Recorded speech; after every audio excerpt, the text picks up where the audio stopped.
1억 공천 헌금 의혹을 받는 무소속 강선우 의원에 대한 경찰의 구속영장 신청이 임박했다는 관측이 나오고 있습니다. 의혹 제기 뒤 한 달 넘게 수사를 진행한 경찰은 어제 강 의원을 상대로 11시간 넘게 2차 조사를 벌였는데요. 취재기자 연결해서 자세한 내용 알아보겠습니다. 배민혁 기자. 네, 서울경찰청 광역수사단입니다. 네, 강선우 의원에 대한 영장 신청이 임박한 것 같다고요? 네, 그렇습니다. 1억 공천헌금 의혹을 받는 무소속 강선우 의원에 대한 경찰의 구속영장 신청이 초읽기에 들어갔다는 분석이 나옵니다. 강 의원은 지난 2022년 지방선거를 앞두고 김경전 서울시의원으로부터 1억 원을 받은 의혹을 받고 있습니다.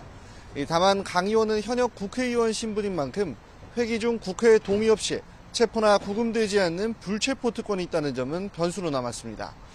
앞서 강 의원은 어제 조사를 마치고 귀가하며 불체포 특권을 포기할 것인지 등 묻는 취재진 질문에는 대답하지 않았습니다. 한 달 넘게 수사하고 있는 경찰은 금품 공여자와 전달자로 지목된 김 전 시의원과 강 의원의 전 사무국장 남모 씨를 각각 4차례 조사를 마쳤습니다.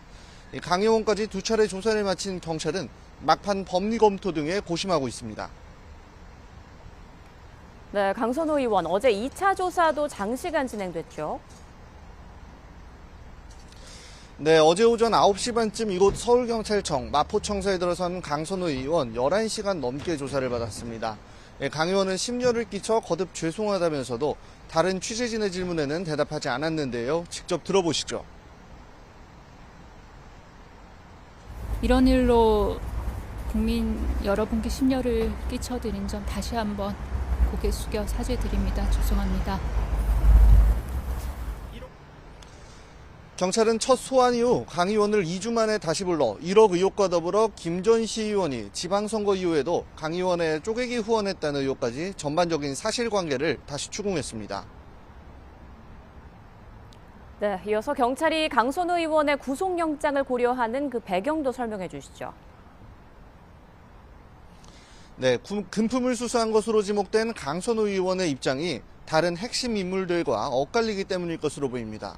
이 강 의원은 지난해 말 의혹 제기 이후 SNS를 통해 전 사무국장 남 씨의 보고를 받고서야 돈을 받은 사실을 알았고 즉시 반환을 지시한 뒤 반환을 확인했다고 해명해왔습니다. 그런데 김 전 시의원은 강 의원에게 직접 돈을 건넸다고 주장했고 남 씨는 강 의원이 받은 1억 원을 전세자금에 사용한 것으로 한다고 주장한 것으로 전해졌습니다.